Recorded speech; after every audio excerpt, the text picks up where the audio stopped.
Before changing your engine oil, it's a good idea to allow the bike to warm up to operating temperature. On this particular model, the crankcase and the transmission use the same oil. On some models, the crankcase oil and the transmission oil are different and have separate drain plugs. You should refer to your service manual before starting this procedure. Some of the oil is stored in the frame, which acts as an oil cooler, so we will need to drain the engine and the frame. It's a good idea to use some gloves. The engine oil is going to be very warm. First, we're going to remove the drain plug, which is in the engine. If you have a skid plate, most of the times there is a hole cut out to allow you to access the drain plug.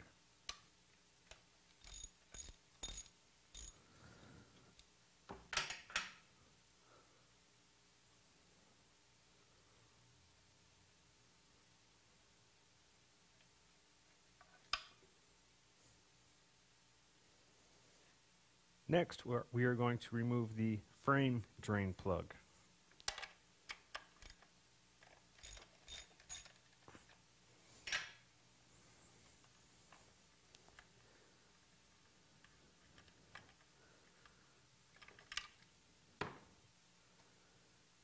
With our oil completely drained from our frame and engine, we can go ahead and reinstall our drain plugs. It's a good idea to make sure your seal washer is still installed on our drain plug. Also, it's a good idea to replace these after several oil changes. You only want to use these maybe 3 or 4 times before throwing them away and getting new ones.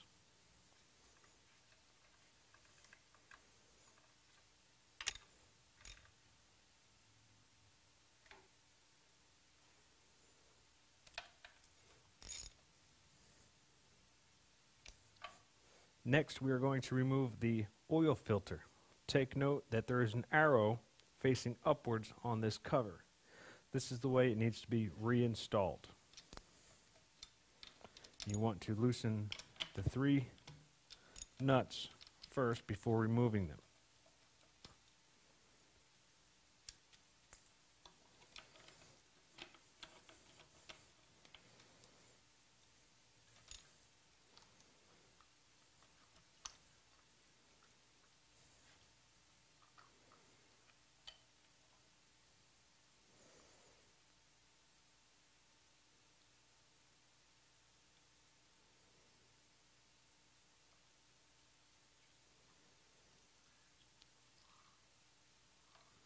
Before installing your new oil filter, it's a good idea to clean the area where the oil filter cover and O-ring rest against the case. Any debris in between the cover and the engine will cause the O-ring to leak.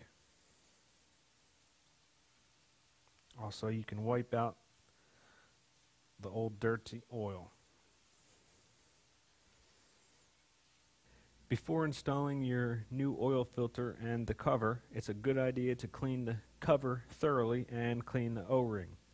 It's a good idea to inspect the O-ring very carefully. The O-ring is just like your seal washers. It can be used 3 or 4 times, but after that it's a good idea just to go and purchase a new one.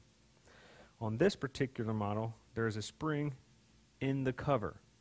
On some models, the spring will be inside the engine case. And a neat little trick to hold the O-ring in the cover is to take some grease, apply it to your O-ring, and install it in your cover. This will hold the O-ring in while installing your cover. Some models have an O-ring in between the oil filter and the engine case. You need to make sure this O-ring gets replaced. It's very important to make sure this O-ring is reinstalled. On some models, there is a rubber grommet on the oil filter and comes with the new oil filter. So I apply a little bit of grease to my O-ring and install it on the protrusion in the engine case. Next, I'm going to pre-soak my oil filter in the engine oil that I'm going to use. I've poured about a half a quart of oil into a container. Just soak the oil filter thoroughly and install the oil filter. Make sure you're installing it correctly. On this model, the opening goes towards the engine. Next, we can install our cover. Make sure our O-ring is installed properly, our arrows pointing towards the top. Apply pressure to the cover and hold it while we finger tighten all the nuts. You can snug them up.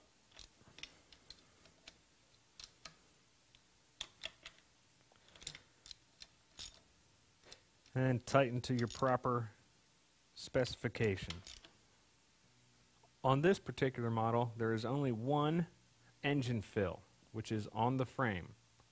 What you do is pour about a full quart of oil into the frame, start the bike up, run the bike for about a minute, shut the bike off, let it sit for about a minute, and then top off oil as needed. But it's also a good idea to use some contact cleaner or brake cleaner to clean around your fill plug so no debris gets down inside your oil. Make sure you use safety glasses when using brake cleaner or contact cleaner.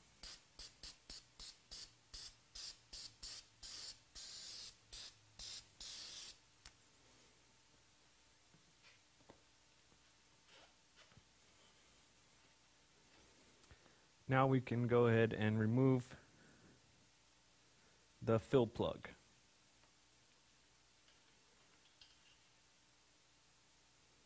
Make sure you use your manufacturer's specified oil.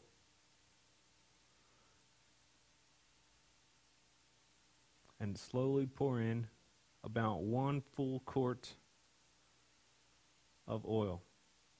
After we have a quart of oil in the bike, we can go ahead and install our fill plug, and then we can start the motorcycle, let it run for 30 seconds to a minute, shut the bike off, and we're going to add more oil. Also, it's very important when checking your oil level that the bike is perfectly straight up and down and on a level surface. After we've let the bike run for about a half a minute to a minute, we've let it sit for about the same amount of time. Now we're going to remove our fill plug, which also has a dipstick, and we're just going to go ahead for fun and check the oil level.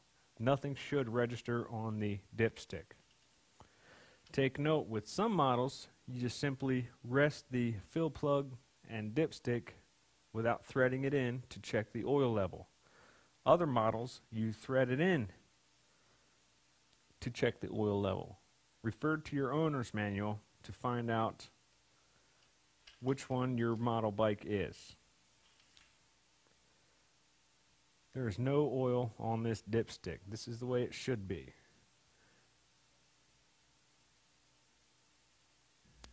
Now that I've added my oil, I'm going to go ahead and check my oil level. I'm going to install my dipstick, pull it back out. There's still no oil on my dipstick. So I'm going to go ahead and add a little bit more oil and check my level. You want to be careful not to add too much oil. I only added about 100 cc's. Our oil is indicating in the halfway mark.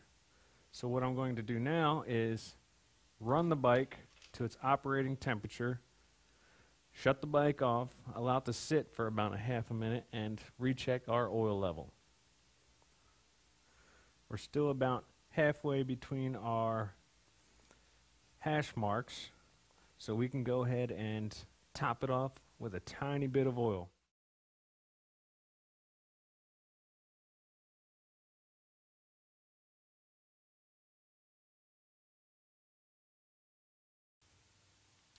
On this particular model, the transmission and crankcase oil are separate. There are two different kinds of oil. To drain your crankcase oil, you would remove this plug, which is located directly under your shifter on the left side of the motorcycle. To remove your transmission oil, the bolt is located behind the engine drain plug, but recessed several inches. For your crankcase oil, there is one oil filter, which is located underneath this cover. Also, your crankcase fill is on the left side of the motorcycle. The transmission fill plug is located on the right side of the motorcycle. For your transmission oil level, it needs to be measured. Most models have the measurement stamped near the fill. This measurement reads 670 cc's. Crankcase oil has a sight window. You want to fill the bike up till it's at the H and run the bike for several minutes until the bike is warm, and then shut the bike off. Ideally, you want the oil level to be in between the L and the H. It is very important when measuring this that the bike is on a center stand and straight up and down. If you measure the amount of oil that it takes to fill your crankcase properly, you can always have that measurement as a referral.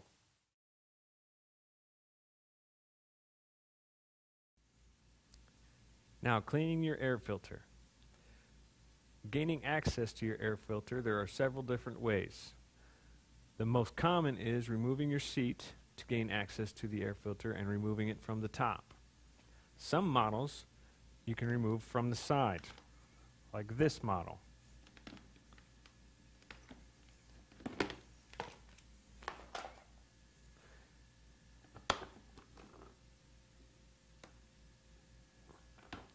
Once you've removed your air filter, cleaning the air filters are all basically the same.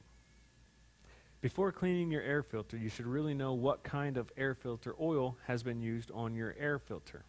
Most oils are a solvent-based. If you have a water-based air filter oil, you need to clean your air filter in the special soap and water that comes with your air filter oil. If you have a solvent-based air filter oil, you can clean your air filter in solvent or some really good detergent. If you have a solvent tank, you can dip your air filter in the solvent. Simply just take the air filter, dip it into the solvent, and wring it out. This breaks up the oil.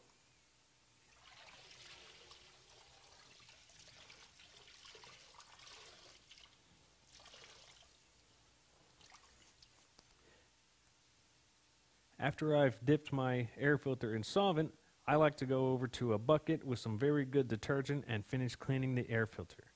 If you do not have solvents, you have to go straight to the bucket. After the solvent tank, I'm going to a bucket of water and some soap. I like to use hot water. It helps break down the oil, and I use dish soap. Dish soap really breaks up grease and oil. So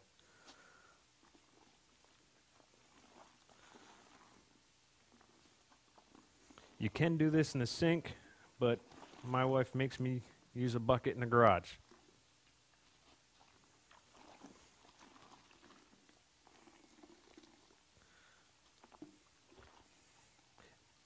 This is a 2-piece air filter, so you can remove the 2 pieces.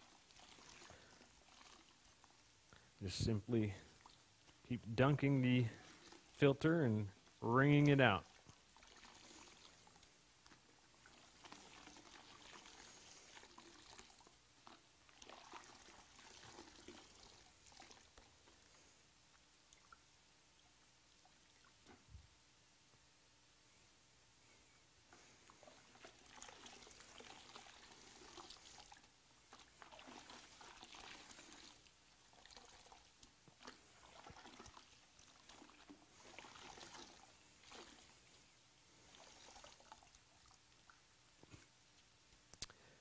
After your filters are clean, you can rinse them with some clean, warm water.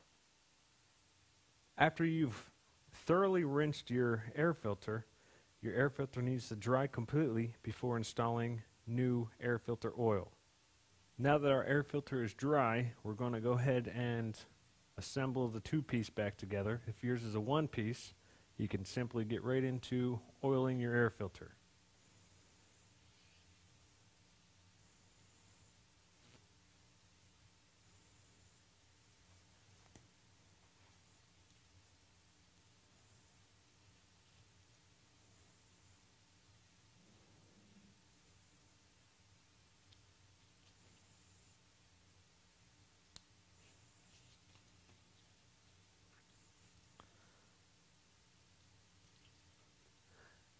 For oiling your air filter, I like the old-fashioned way of just pouring on your air filter oil.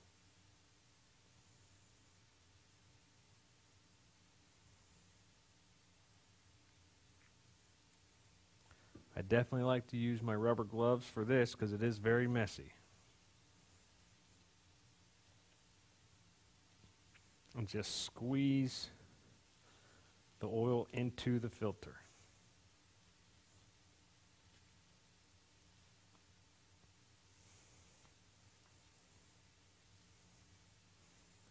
It's a good idea to check the inside. You can see where some of the oil has made it into the filter. In some places it has not. Just take more of your filter oil, pour on the inside of your filter.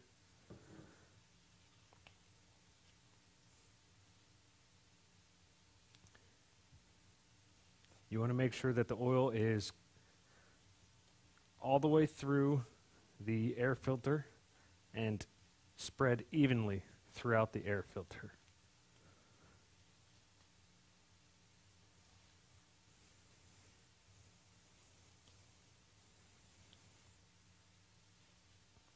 If you've put too much air filter oil onto your filter, just simply wring out the excess oil.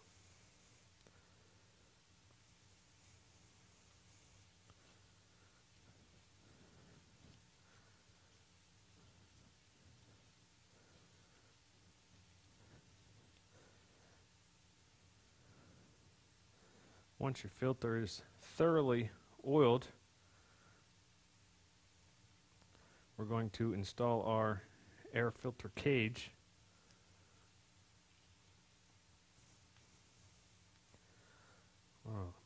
Line up the holes.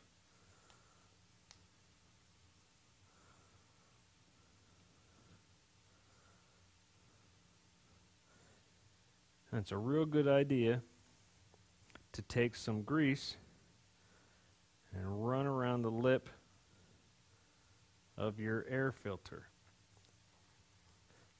The grease prevents debris from squeezing in between your air filter and your air filter box and getting into your motor.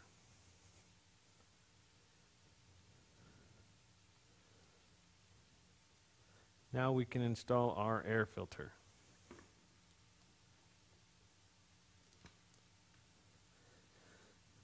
You want to make sure that the air filter cage is properly seated against our air box before clamping down.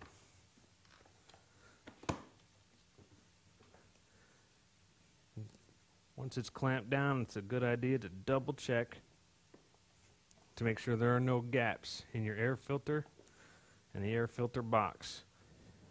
If there are gaps, dirty air can pass through and get into your motor and cause harm to the engine. Now we can go ahead and reinstall our side cover.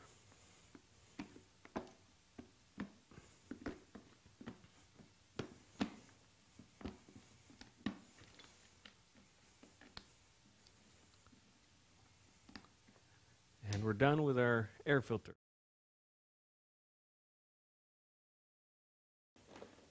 Gaining access to the air cleaner, you will need to remove the seat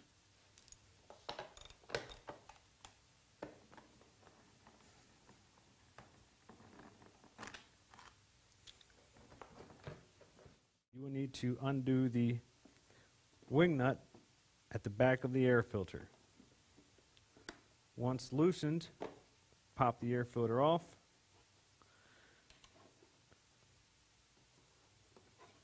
You want to rotate the air filter just a little bit and turn sideways and remove.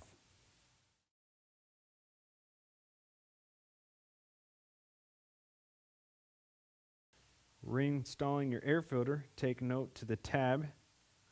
This is the top. The flat side of the air filter goes towards the right side of the motorcycle. Make sure the flat side is to the right and back.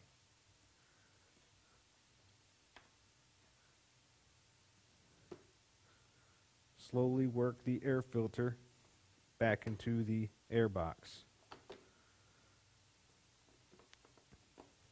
Make sure our tab lines up to the top.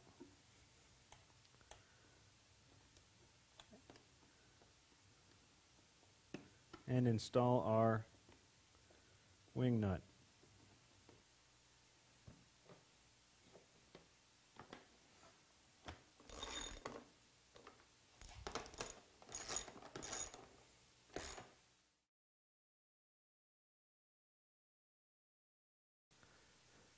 Lubing our throttle cable. Lubing the throttle cable is the same procedure for lubing your brake cable and your clutch cable. So we're just going to show you one. If you have a protective cover over your throttle assembly, you need to remove it so you can gain access to the screws.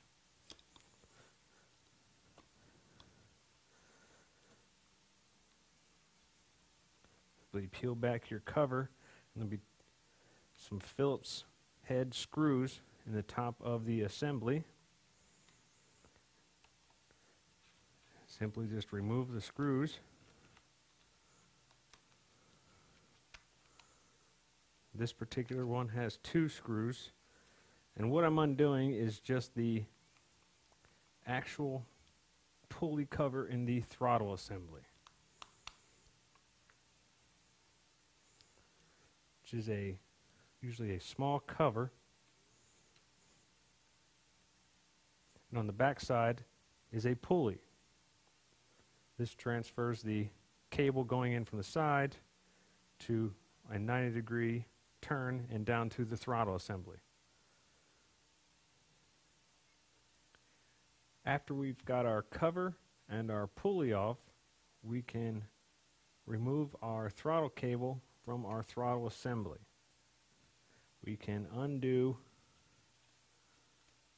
our cable adjuster, which will allow the whole cable to come out of the throttle assembly.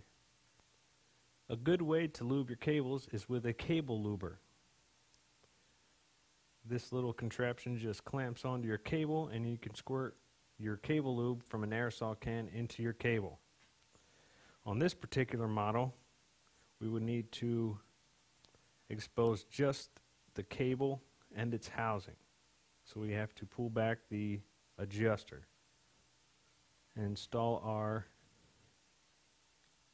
cable luber. And tighten it down.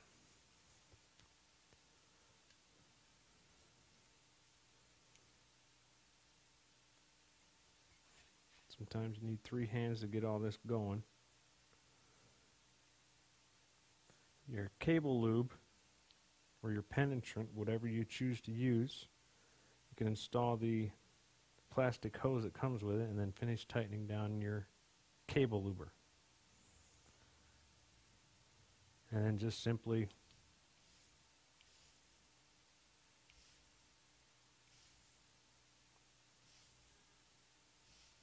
give it quite a few squirts of lube.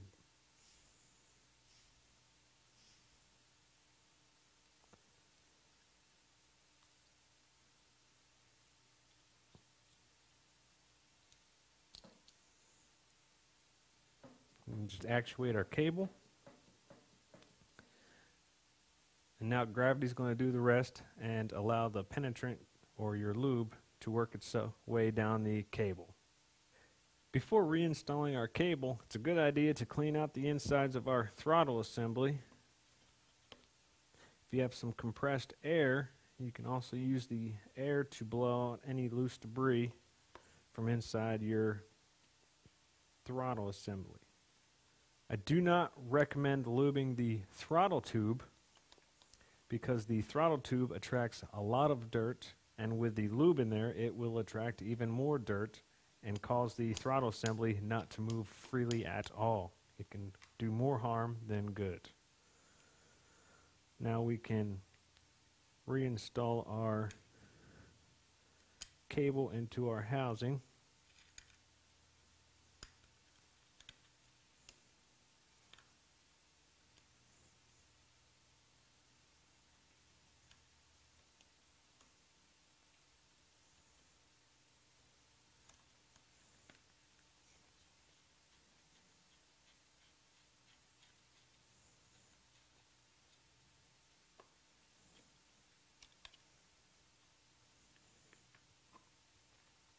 Make sure our plate and our pulley is clean and free of any debris.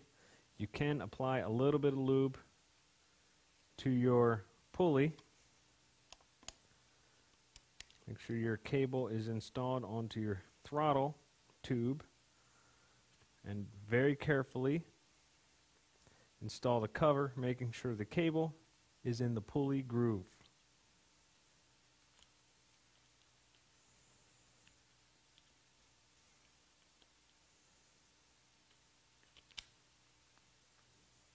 Before installing the screws, make sure your throttle assembly works.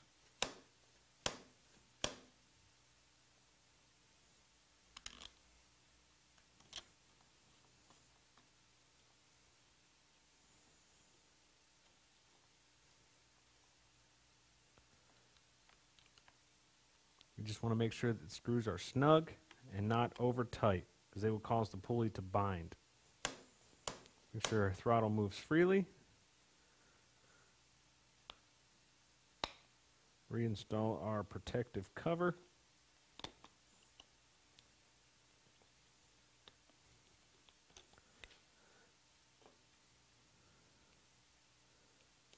Adjust our throttle free play.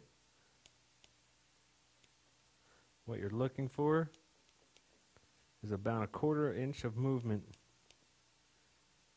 in your throttle assembly before it actually moves the cable. And just simply tighten down your adjuster.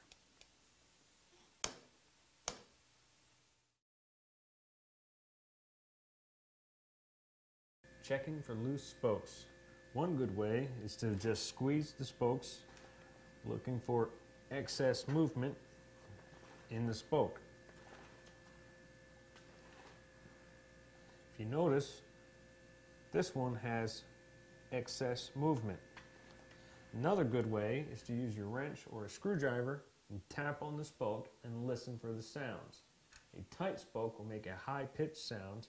A loose spoke will make a very dead, dull sound.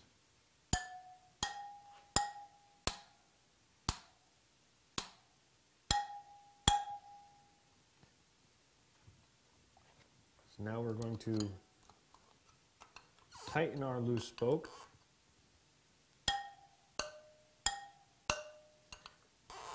To about the same tension as the others.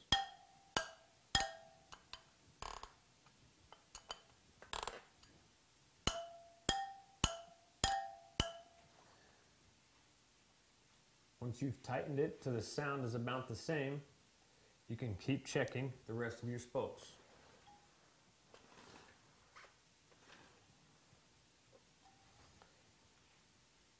If you find that most of your spokes are loose, it's a good idea to go ahead and tighten up the loose ones and go around and give every one about 1/8 of a turn or 1/4 of a turn.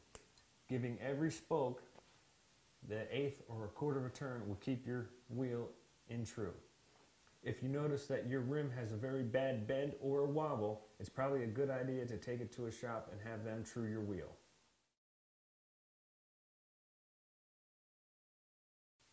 We're going to be changing the chain and sprockets on this bike.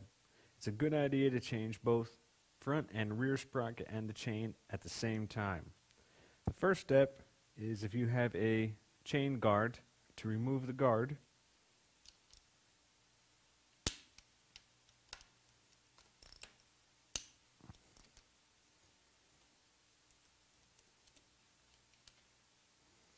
Take note that some guards are plastic and will have an aluminum backing plate. Next, we want to remove the countershaft sprocket bolt. If you have an impact gun, simply put the impact gun in reverse and remove the bolt.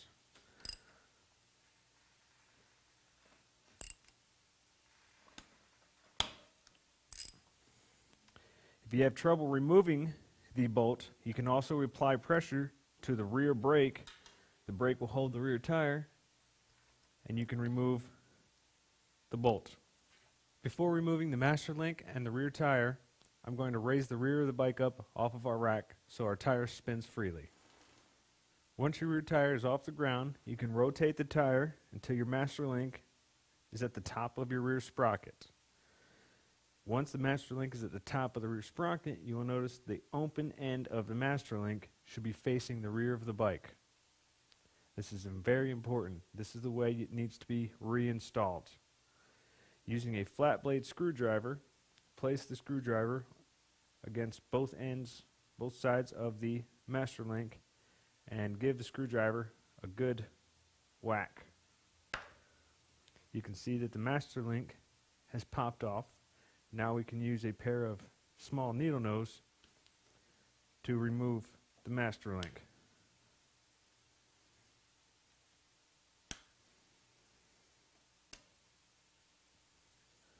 Some chains, you should be able to remove the master link plate by installing a screwdriver and removing. Some plates are very stubborn and don't want to be removed. You can damage the plate by forcing the plate off. I'm going to use a chain breaker to push the plate off. This does all the work and does not damage the plate. Next, just slide out the main link. Removing the chain, simply grab a hold of the upper part of the chain and pull. Now we can go ahead and remove our counter shaft. Simply remove the counter shaft. Take note of how your counter shaft is removed, because there is an offset to your counter shaft. One side is raised, the other is not. Most bikes are like this. It's rare when there's a bike that has the equal offset. Now we can go ahead and loosen our axle nut.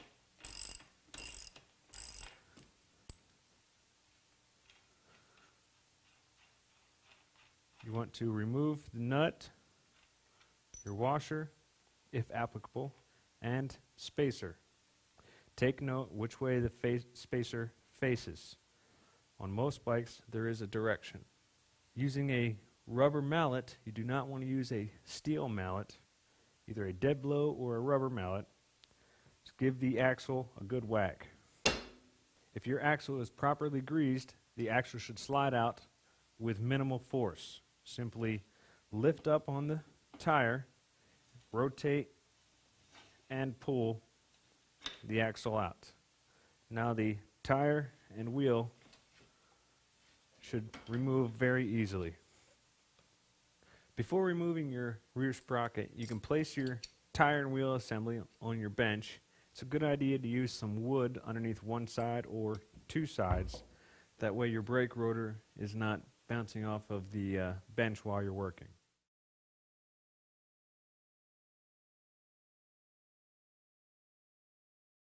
Most bikes use a Allen head bolt and a nut on the opposite sides. You will not be able to loosen the bolt with the Allen head. You will need to loosen it with your wrench. Once it's loose, then you can use the Allen to finish removing the bolt. Now we're going to go ahead and remove all 6 of our sprocket bolts. And remember, it's a good idea to maybe go in a star pattern.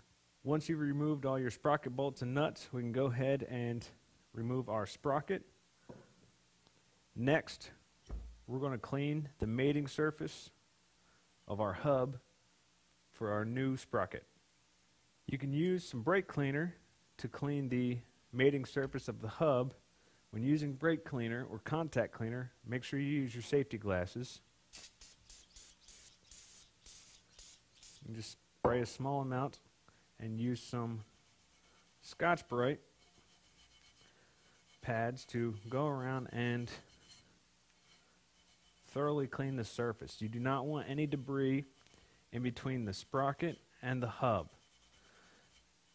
Doing so will cause the sprocket and the hub not to mate correctly, and then eventually the piece of debris will crumble and crack in between the hub and the sprocket, causing your bolts to come loose.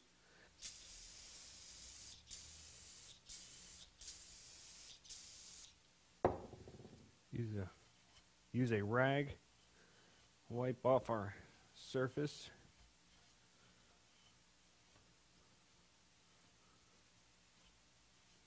Also, you want to make sure underneath is clean where the nuts and washers made against the hub. Notice how clean our hub is. Now we're ready to install our new sprocket. Note, if you are reusing your same sprocket bolts, it's a good idea to clean them off with some brake cleaner or some contact cleaner. You want them clean with no debris.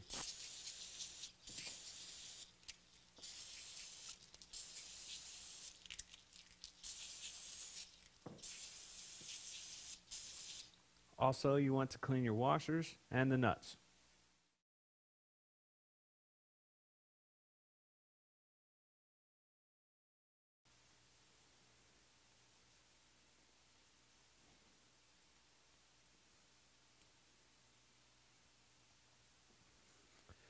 I'm just double checking to make sure my mating surfaces are clean and free of any debris before installing my sprocket.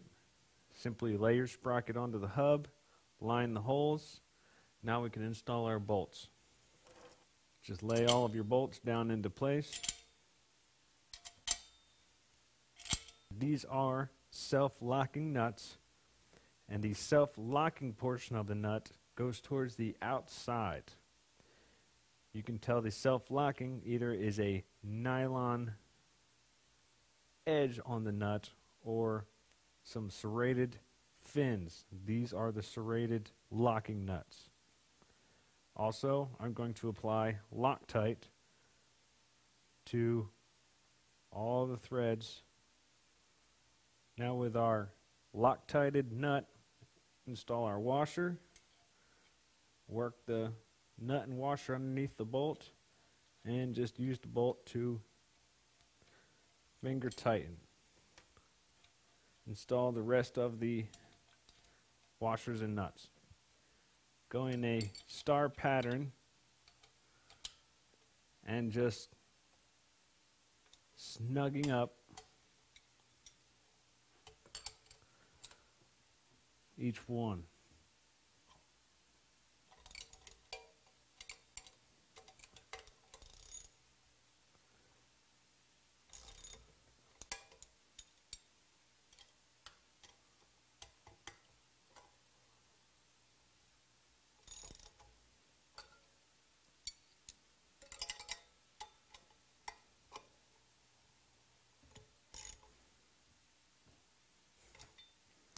Now we can really tighten down our nuts and bolts.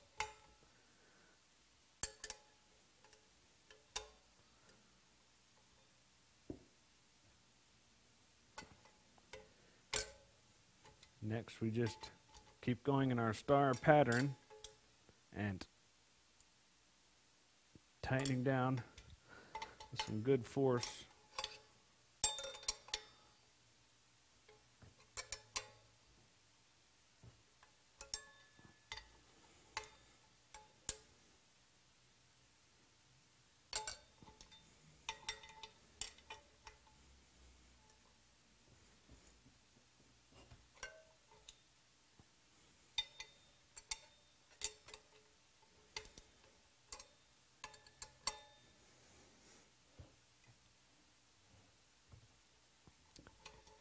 Once we've got them all tight, now we can go ahead and torque them. To torque down your sprocket bolts, you can use a long extension and a socket and your torque wrench. Simply place your socket extension through from your brake side of the wheel and use your torque wrench to torque to the proper specifications. Using your torque wrench, you want to grab the handle firmly and pull until your torque wrench clicks. Now you want to go ahead and do this to all 6 of your sprocket bolts in a star pattern. Now remember, it's always a good idea to re-torque your sprocket bolts after 1 or 2 rides. Using new sprocket or new bolts and new sprocket, you get the new metals working to each other. They will loosen up. So remember, re-torque your sprocket bolts. Before reinstalling your tire and wheel, it's a good idea to make sure that your disc is clean, since we were cleaning the sprocket side of the hub. Debris and oils or grease could have gotten on our disc. So we want to make sure our disc is clean. You can use some brake cleaner or contact cleaner to clean your disc. Remember to use your safety glasses and just use a clean rag and lightly spray your disc and wipe down.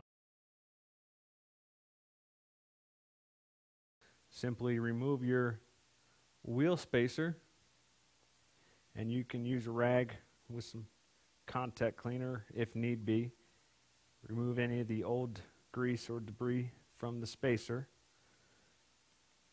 and just take some new grease and run the grease along the seal and around your spacer. Now we can reinstall our spacer.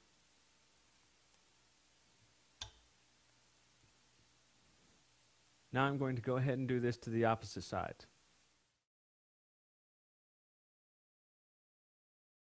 While the wheel is off the bike, it's a good idea to check your wheel bearings. Simply grab a hold of your spacers. Most wheel bearing spacers will turn the bearings. Simply rotate the spacers and feel for any notching or crunchy. If they're notched or crunchy, your bearings are no good. You want a nice smooth feel to them, even though they may turn with a little bit of force behind them. And if your spacers do not turn your bearings, simply put your finger inside and turn the bearing if possible. Note, some spacers can just be easily removed, while other spacers need to be tapped out. These spacers are the ones that need to be tapped out.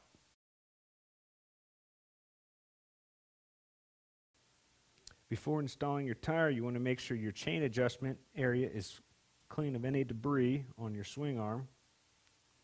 Use a rag to remove any loose debris. If need be, use some contact cleaner to loosen it up.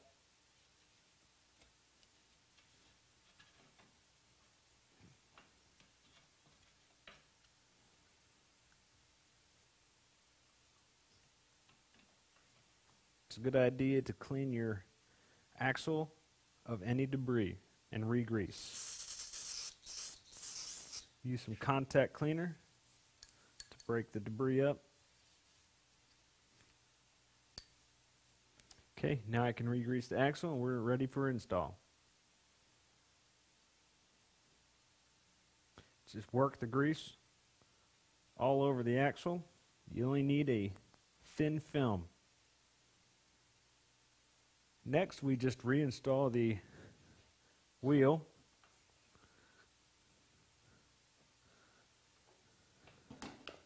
Slide the wheel up into place, and now we can make sure that our brake rotor lines up in between our brake pads. Sometimes you may need to use a small flat blade screwdriver to make sure the brake pads stay apart from each other, and just work the disc in between the brake pads and work the tire up into its correct position. Now it gets tricky. You need to hold it in its correct position and install the axle.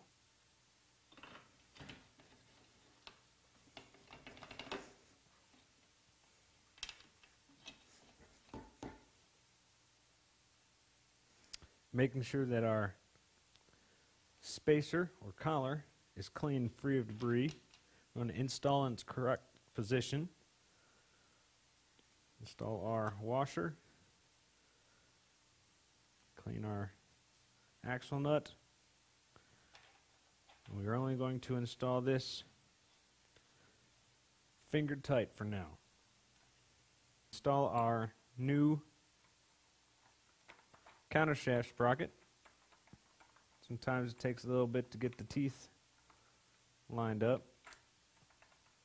Make sure it's installed in its proper position, and now we can go ahead and install our chain. Lay the chain on the rear sprocket with the front up towards the front sprocket, and you can pull the chain around and form it around the front sprocket.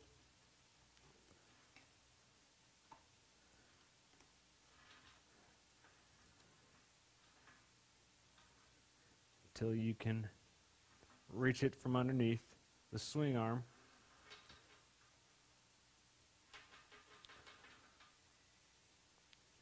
Pull the chain until there's plenty of slack and install the chain through your chain guide.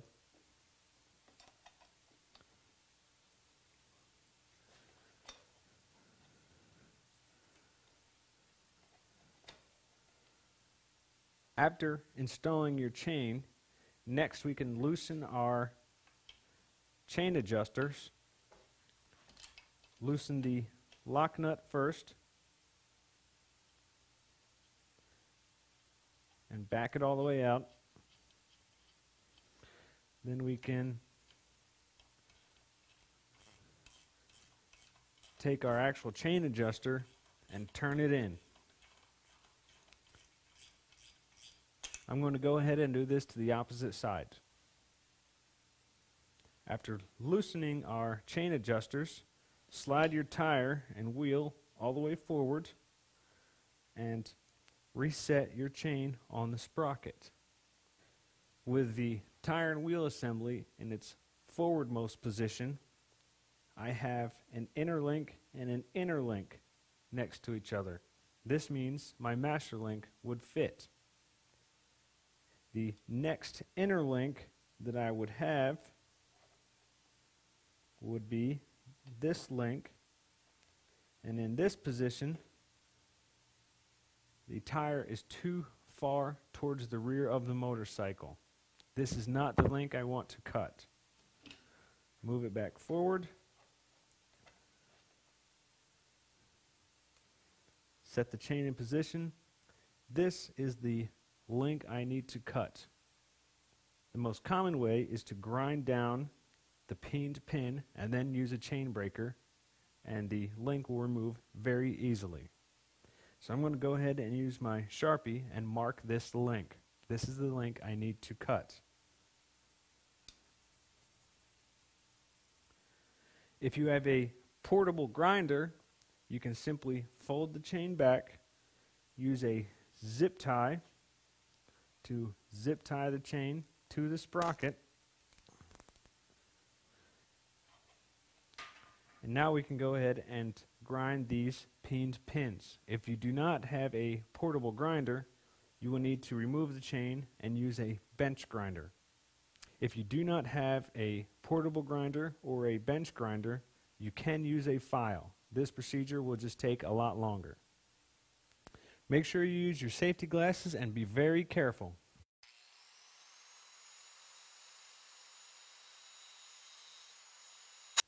Your goal is to have the pins ground down flush with the outer plate.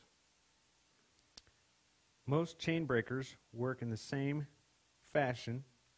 This one clamps onto the inner link, and then by turning the outer handle, it applies pressure on the pin, pushing the pin out and through. Now we can go ahead and use our chain breaker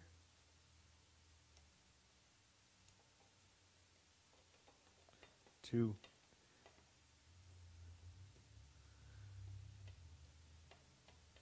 remove the link.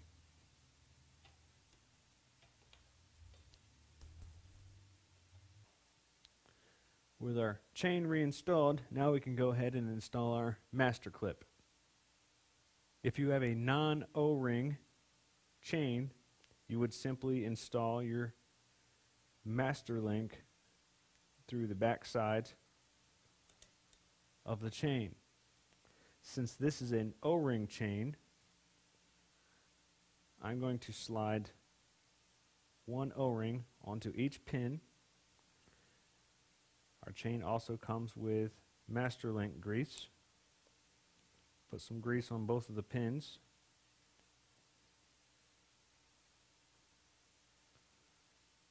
And now I'm going to install our link through the back side. Add a little bit more grease. Install our other two O-rings. Next, we install our backing plate.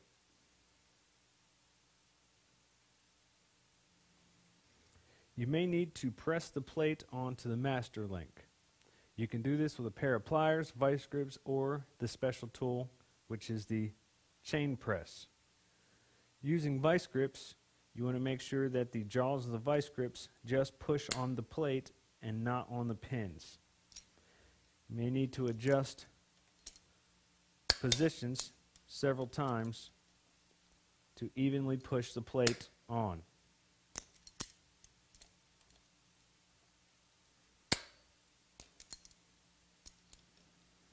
You want to do this until the plate is fully seated.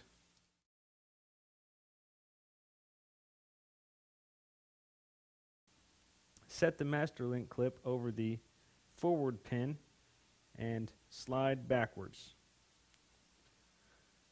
With a pair of needle nose and some safety glasses, you can push the clip in. Now we can go ahead and very lightly tighten our axle nut.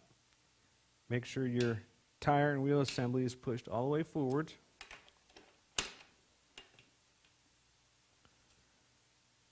Just snug up the axle nut so it is hard to move by hand. Now we can adjust our chain slack. With the tire moved all the way forward, there's way too much chain slack. With our axle nut slightly tightened, we can still adjust the adjuster bolt and move the axle. You want to move both adjusters out equally.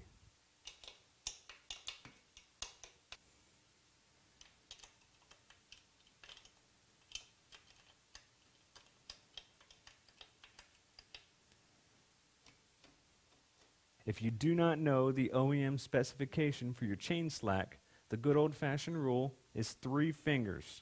You can use 3 fingers, push down on the chain, in the middle of the chain, and then up on the chain. You only want the chain to move the width of 3 fingers. But on this bike, we actually have the OEM spec right on the side of the swing arm.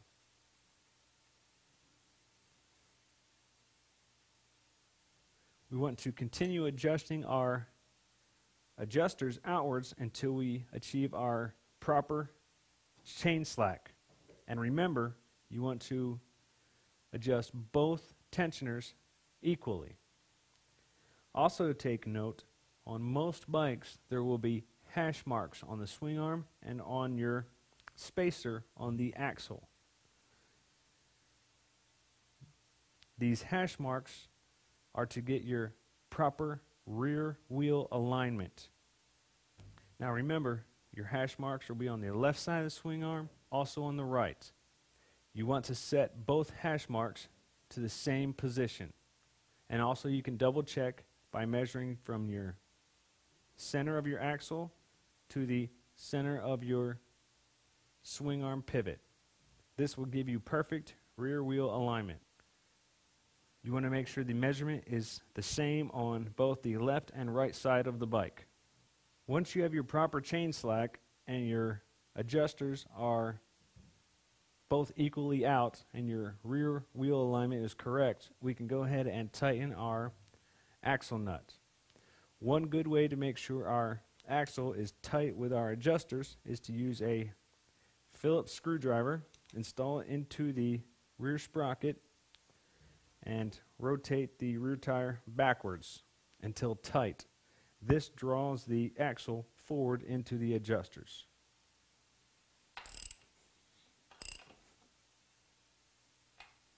Once tight, you want to make sure you torque your axle nut to the proper specification. Once our axle's tight, we can remove our screwdriver and we can go ahead and lock down our adjuster nuts.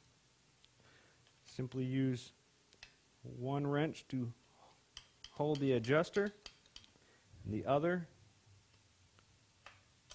to lock down the nut. You want to make sure you do this to both sides. Lastly, we can go ahead and install our countershaft sprocket bolt. You want to use some Loctite on the threads.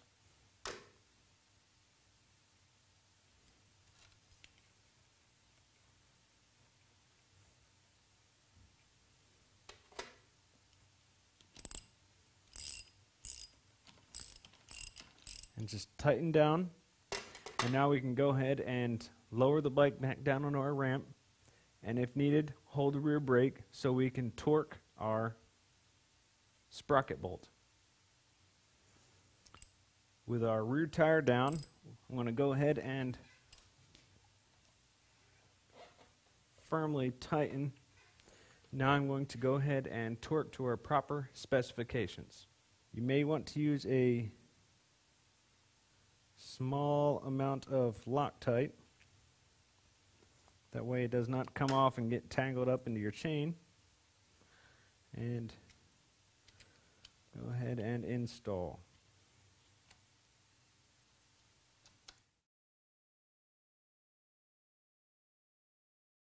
Checking your swing arm bearings, your shock linkage bearings, or your shock heim joint bearing.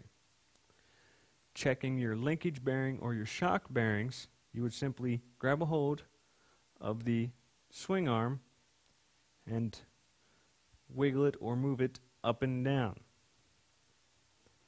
If you notice any notchingness or free play in the swing arm, the bushings or bearings could be bad in your linkage.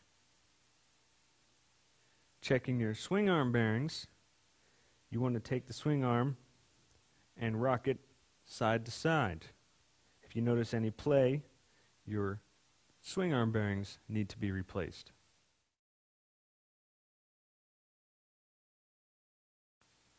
Let's look at the difference between a new tire and a used, worn-out tire. As you can see, the new tire has very deep, squared-off treads. The knobs are all intact. The worn-out tire, the knobs are worn down, rounded off on one edge, and in some places the knobs are either broke off or ripping off. Also, if your tire is old, the rubber will be dry rotted and cracking. As you can see with the side view, these treads are very worn as opposed to these brand new ones. If you're just removing your wheel assembly from the bike and taking the assembly down to your local shop to have them change your tire, a couple things you want to take note. If it has removable spacers, remove the spacers, or take your axle, put the axle through, and the nut on both sides. That way you make sure that both spacers are on their proper sides, and then also the axle keeps them from falling off. If you're going to be changing a lot of your own tires, it's a good idea to try to make yourself a tire changing bucket or stand. You can use a 30 to 35 gallon drum, cut the top off, use some heater hose, and zip tie it to the top ring. You see I've bolted some hooks into the side of the bucket. That way I can use some tie downs and tie down my rim to the bucket, and also I filled the bucket 1/3 the way with concrete to make it nice and sturdy. With the sprocket side down to work with, simply place your tire and wheel assembly on your bucket. The first step is to let all the air out of the tire. You can remove your valve stem cap. If you have a valve core remover, simply remove the valve core. If not, use a small screwdriver and let all the air out of the tube. Loosen our rim locks. This is a 19-inch rear wheel off of an SX model, so it has 2 rim locks.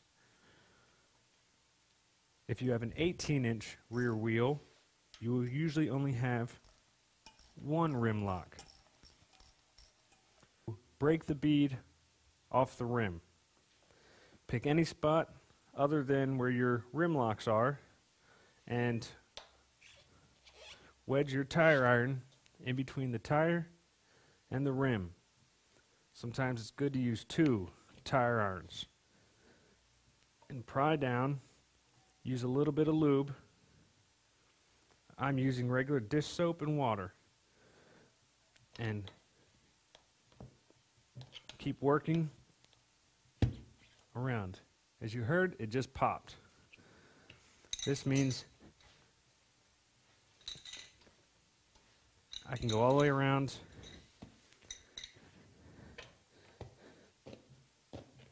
and push the tire down off the rim. Now I'm going to go ahead and do this to the other side. Make sure that both sides of your tire are well lubricated. This makes it very easy to remove the tire from the wheel.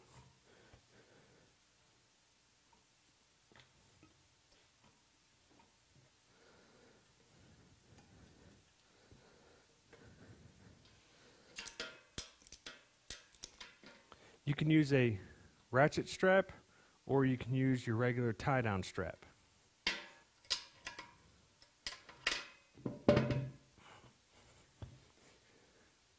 After our tire and wheel assembly is strapped down, we're ready to remove the tire.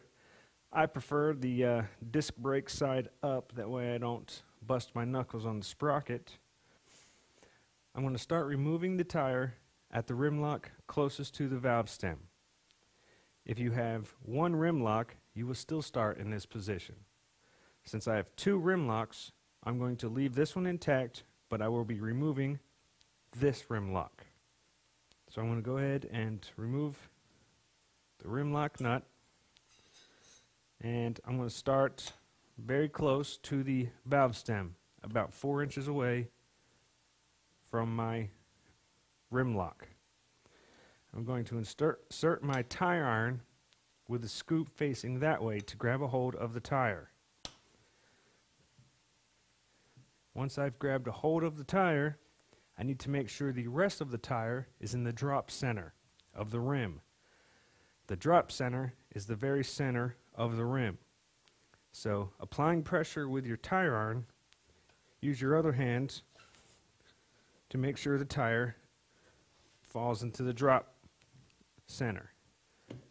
This allows you to pry the tire iron all the way back. Another tire iron.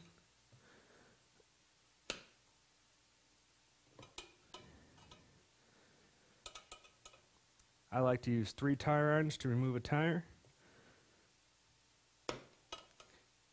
You want to use the tire irons about 2 inches away from each other.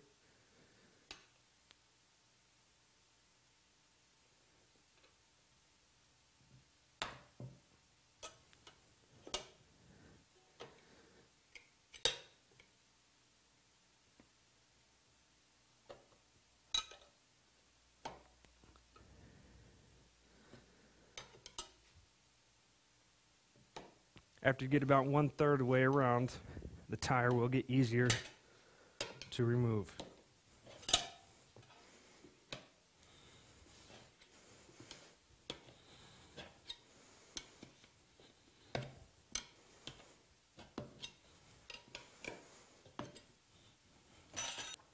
raise up on the tire, reach in, grab a hold of the tube, and pull out the tube. When you get to the valve stem, make sure the valve stem is pushed all the way in before removing the tube. I like to remove the other rim lock.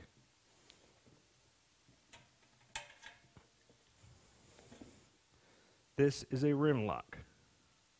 Starting about 4 to 5 inches away from my rim lock, spoon facing outwards, I'm going to insert the tire iron, reach down, and grab the other side of the tire.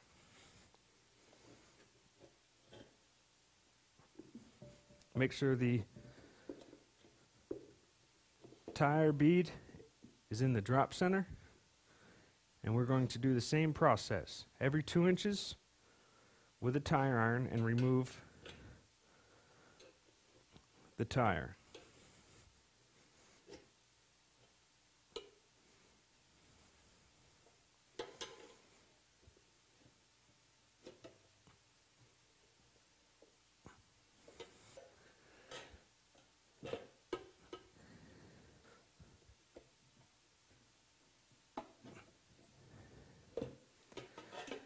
After you get the bead about 1/4 off the rim, you may be able to muscle the tire off by simply grabbing the tire and pulling upwards. The drop center is in the very center of the rim. If you notice, the bead lives up on the side of the rim, and to remove it, the bead needs to drop down into the center. It's this recess.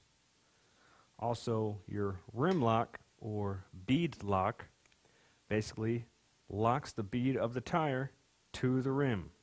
Your bead would be underneath, and the rim lock simply pulls the tire down onto the rim. If you notice, this rim has duct tape around the center of the rim. The duct tape does the same purpose as a rim band. Rim bands are basically big rubber bands protecting the tube from the spoke nipples. The tube could rub on the nipples and wear a hole in the tube. So something needs to be there to protect the tube. Some people prefer duct tape. Duct tape works very well. It's a good idea to run a rag and clean thoroughly the inside of the rim. You do not want any sand, dirt, or any kind of debris in with your new tube and your new tire. The debris will rub against the tube and wear a hole in it. Double check that there are no arrows on the tire showing that it is a directional tire. Most dirt bike knobbies are not directional, but pay very close attention. Some of them are. First, I'm going to use my lube and lubricate one side of my bead.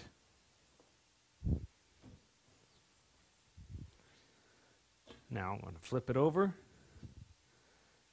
lay the tire on it caddy corner, make sure the bottom bead goes on the bottom side of my rim lock.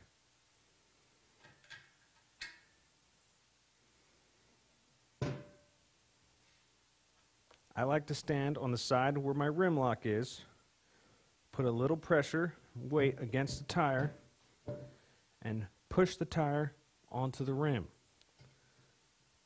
It will go about halfway on by itself. I like to use a long, spooned shape tire iron for this process. The way I can scoop underneath the tire, put this lip onto the rim, and pry the tire on.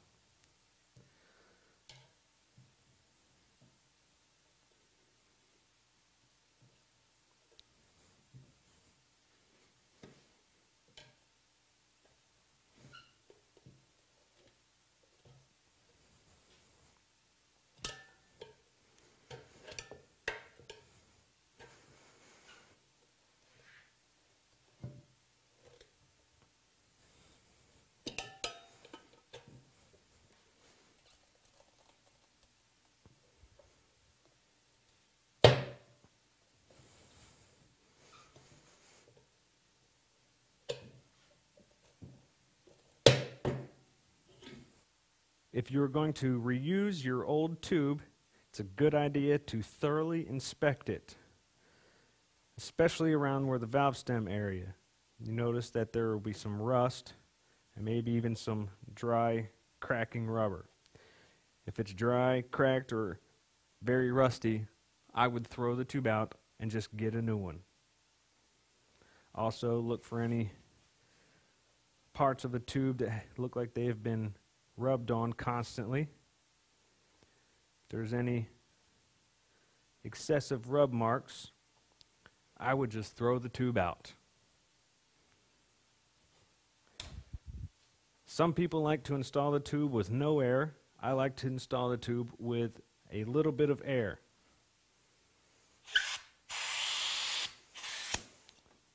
I will blow the tube up so it's not fully round or hard, but has some air in it. If you note, there's a blue ring around the tube, only on one side. Some tubes actually have them on both sides. This ring is to double check and make sure that your tube is going in straight. Before installing the tube needs to be lubricated with something. I'm just going to use my soap and water. Some people prefer talcum powder or baby powder, something that allows the tube to move around a little bit when it's being installed and then also when you're filling it up with air.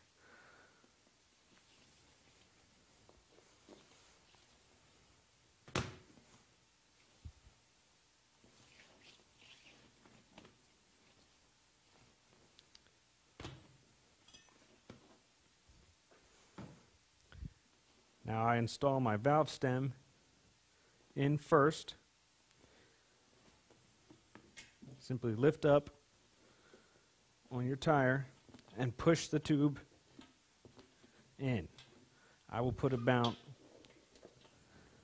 half the tube in before inserting the valve stem. This is just to make sure the tube is going in straight. Installing the valve stem can be tricky. Sometimes you may need a pair of pliers, but usually you can do it with your hands. Reach in, use one hand to guide the valve stem into the hole and the other hand to push it in. At this point, I like to install very loosely the valve stem nut. I'm only going to put the nut on a couple of threads. This is just so that the valve stem does not fall back into the tire. Push the tube in the rest of the way.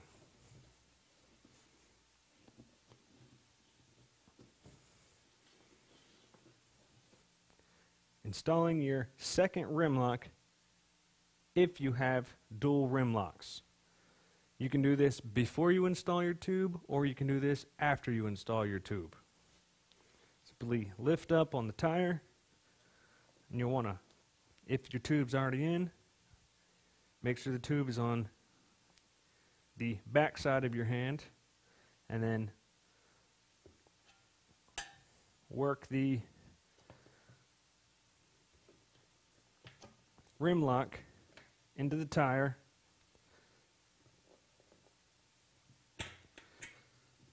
in front of the tube and then down into the hole.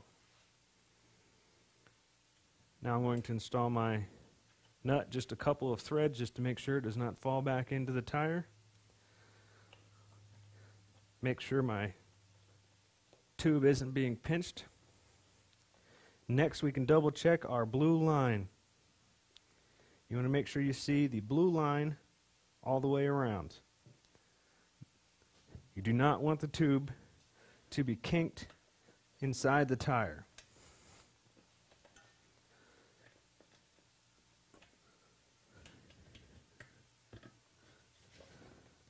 Some tires come stamped with a colored mark, yellow, white, or red. These stamped marks should line up with your valve stem. The purpose for these is the valve stem should be the heavier part of your wheel. The stamped portion of the tire should be the lightest part of the tire. Matching these two up, you should get a pretty close balanced tire. Lube up your tire really well. I'm going to use my tire iron with the cup face towards my rim this time, and I'm going to start right after the valve stem.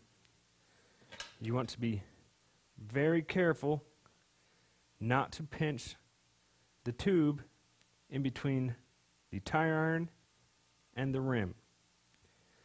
Be very careful. Then you will get what they call a snake bite in your tube before it's even installed. Make sure your valve stem is depressed, keeping the tube away from the rim. And we're going to simply install our next tire iron, only a couple inches away. I want to hold one with my body. You need 3 hands, 3 tire irons. Me personally, I like to use my big spoon to work the tire on, and my smaller tire iron to hold the tire.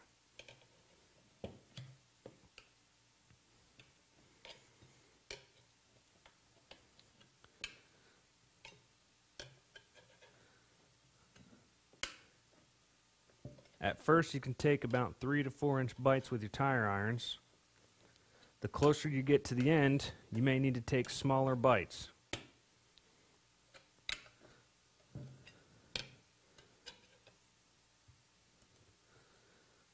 Also, you want to make sure your tire is in the drop center.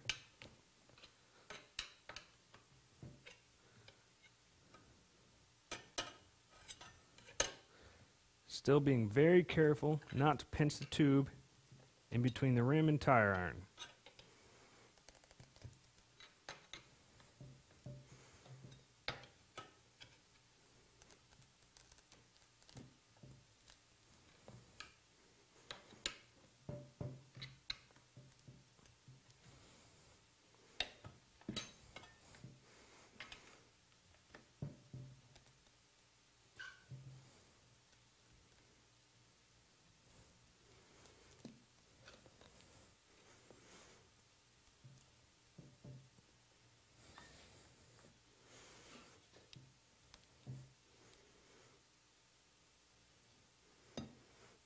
Getting very close to the end, the tire is going to be very hard to install.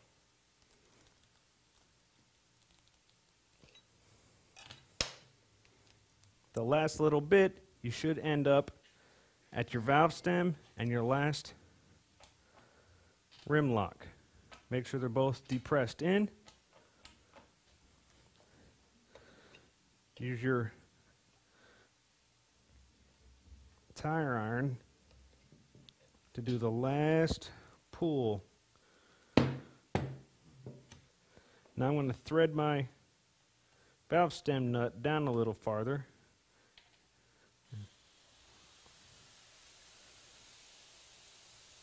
Beating up your tire. Beating up means simply the bead of the tire seating fully on the rim. You want to make sure that with the line on the tire is even all the way around. You want to check this on both sides. Most of the tires or labels will have their maximum PSI for beating up the tire. You do not want to exceed this maximum PSI. Before just throwing my tire back onto my bike and taking off, you got to make sure your rim locks are tight. But first, one little trick that I have, making sure the tube is straight inside of the tire. Finger tighten your rim locks and your valve stem nut. Use your valve core remover or screwdriver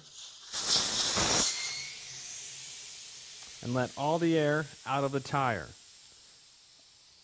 Once the tire expands from having air in it, there's plenty of room in there for when the tube shrinks, it can unbind itself or untwist itself or unkink itself. gives it a chance to straighten back out. Now we can install our valve core and pump our tire back up.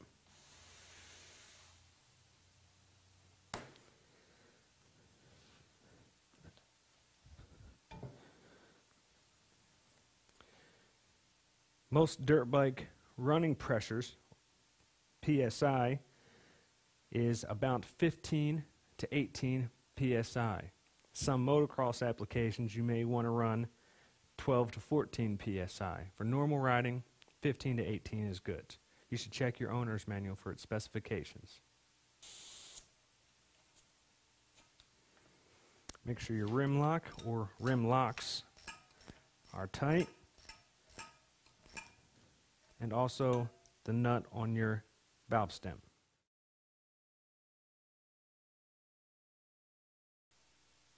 Most brake calipers from front to rear are very, very similar. Inspecting and replacing brake pads. First, you want to make sure your bike is clean and free of any debris. Most calipers are alike. This caliper holds the brake pads on by a pin and 2 clips. Most other models will have the same pin, but you would remove the pin by threading it out using a hex head, an Allen head, or sometimes a screwdriver.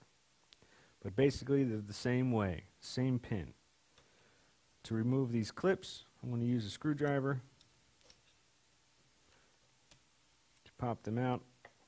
Then simply hold the pads and remove the pin. Now your brake pads will fall out. Inspecting your pads, first thing you want to look for is pad thickness. This metal piece is the brake pad backing, the plate. This material is your actual brake pad. A worn out brake pad would be very, very thin and getting very close to the metal. Sometimes you can wear all the way through the pad and rub the metal pad against your rotor, and this would tear up the rotor. If you notice that the brake pad is very thick on one end and the other is very thin, this is called uneven wear. If your brake pad has very uneven wear, it's a good idea to go ahead and replace your brake pads and your rotor, because the uneven wear will wear the rotor badly. These pads have very good thickness to them. Also, you would check for bits and pieces of your pad missing or broken off. These pads look very good. If you notice when you apply the brake that your brake lever surges or moves under pressure, you may have a bent rotor. What this bent rotor is doing is every time the bent part comes around, it pushes on the brake caliper piston, thus pushing your brake lever. If your brake rotor is bent, it's time to be replaced. Inspecting your rotor. What you're looking for on your rotor is very, very bad grooves worn into the rotor. You would feel the part that the brake pad rubs against also rubbing onto the part that is not being touched by the brake pad. If there is a very steep ring running around here, the brake pads are grinding into the rotor. Also, most brake rotors have a minimum thickness stamped into them.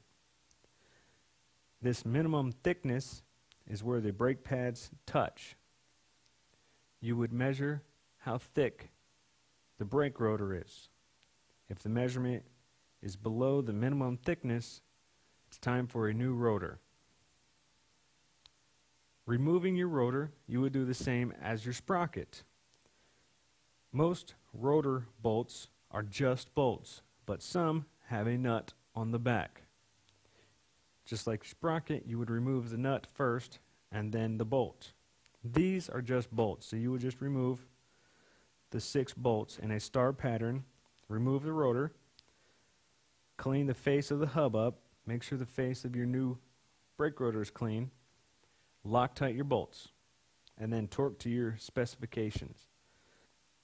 If you have to replace your brake pads, it's a good idea to clean the area inside of your caliper, especially around your piston. This is the piston, because you will be depressing this piston back into the caliper, and you do not want any debris getting lodged in between. You can use brake cleaner or contact cleaner to do this, and some compressed air.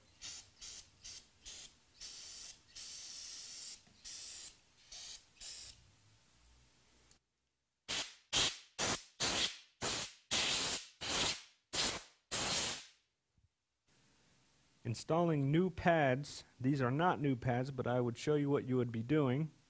You would use your old pads and place them inside the caliper where they belong.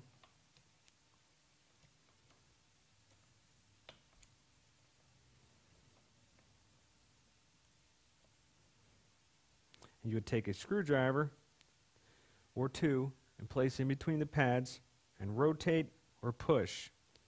This would move the piston into the caliper.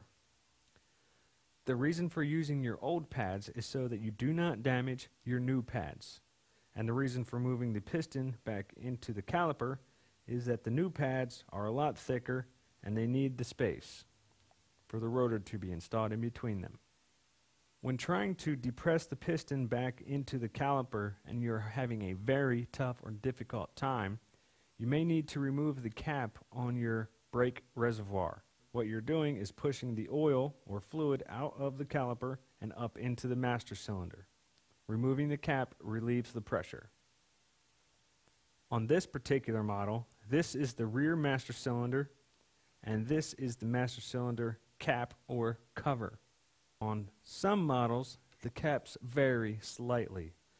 This model, the cap unscrews. On other models, there will be two screws holding the cap on. Installing your pads. I'm going to insert my pin just a little bit to make sure it's in place. And I can take my brake pads. Note, one brake pad has a piece of thin metal on one side. This brake pad goes towards the piston. If your new brake pads do not have this piece of metal on it, remove this piece of metal and pop it onto your new brake pad. It just peels off and pops back on.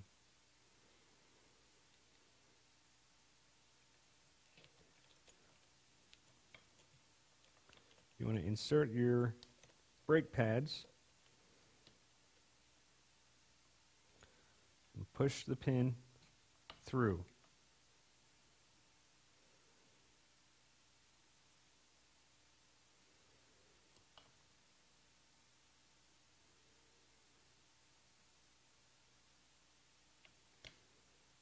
What we've just shown you here for the rear brakes will be exactly the same for the front brakes.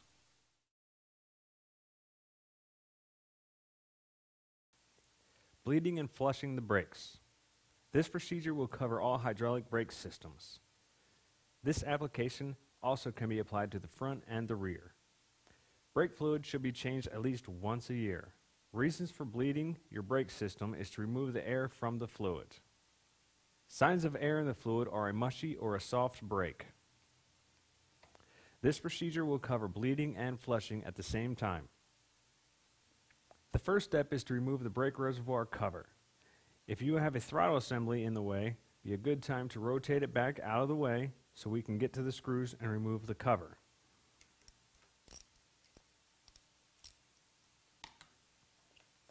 Next, make sure your cover is clean and free of any debris. You do not want any debris falling down into your brake reservoir. Next, we can remove the two Phillip head screws that hold the cover on and remove the cover. You will notice that there is a rubber diaphragm. If your brake reservoir is low on fluid, the diaphragm would be pulled out, like so. Before reinstalling, you want to make sure the diaphragm is all pushed back in. When bleeding your brakes, you will need to catch the brake fluid coming from your brake caliper. A good way to do so is take an old, empty, used oil container, drill a hole in the top, and put a clear tube into the container. First step, we will remove our black rubber cap from our brake caliper bleeder. There's a bleeder on your front and the rear. Both of them will look exactly the same. Next, I'm going to install my wrench and then take the clear hose and install onto my bleeder. Using a clear hose, you'll be able to see all the air bubbles coming out of the caliper. When bleeding and flushing your brake system, you definitely want to make sure that your brake fluid does not get below 1/4 inch on the bottom of the brake reservoir. If it gets below this, your master cylinder will suck air, and then you'll have to start all over again bleeding your brakes. Make sure you use your manufacturer specified brake fluid. If you're doing the front brake system, it's a good idea to stand in front of the bike. Simply use your left hand and pump up the brake, moving the lever towards the handlebar. Once it's pumped, maybe 2-3 pulls of the brake lever, keep and apply pressure on your brake lever. While pressure is applied to your brake lever, you will go down with your wrench on the caliper and crack the wrench loose. Keeping pressure applied to your lever, fluid will come out of the caliper. Tighten your caliper bleeder back up before you let go of your brake lever. Now that you let go, you can pump it up a couple more times and crack the bleeder again.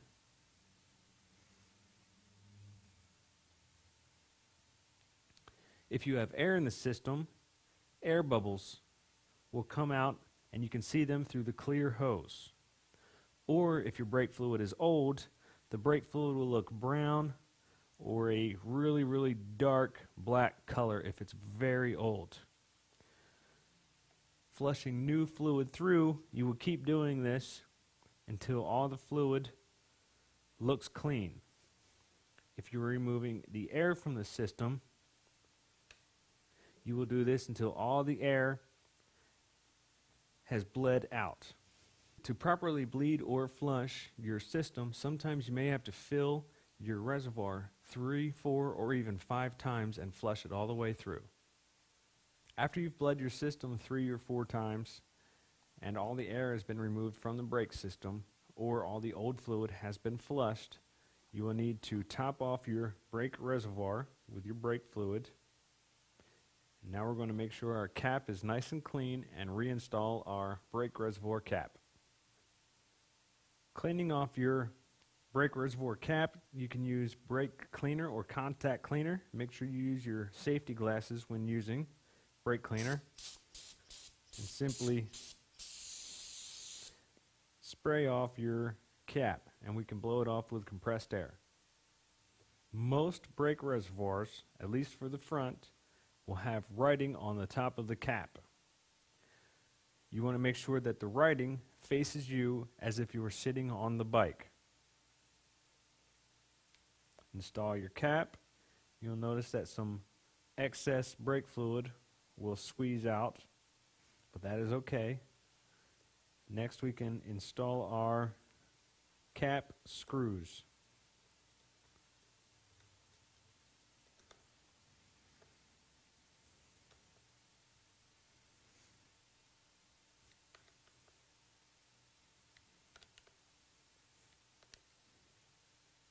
Installing the cap with the fluid full puts excess pressure on your brake system or fluid. To ensure there's not excess pressure, You want to bleed off your system one time. Simply pump your brake lever and hold, and then relieve the pressure with your wrench. And then tighten. Let go of your lever. With fresh fluid and no air in the brake system, you should get a nice firm feel to your brake lever. Lastly, we can remove our clear tubing and our wrench, and now we can just clean the area up with brake cleaner.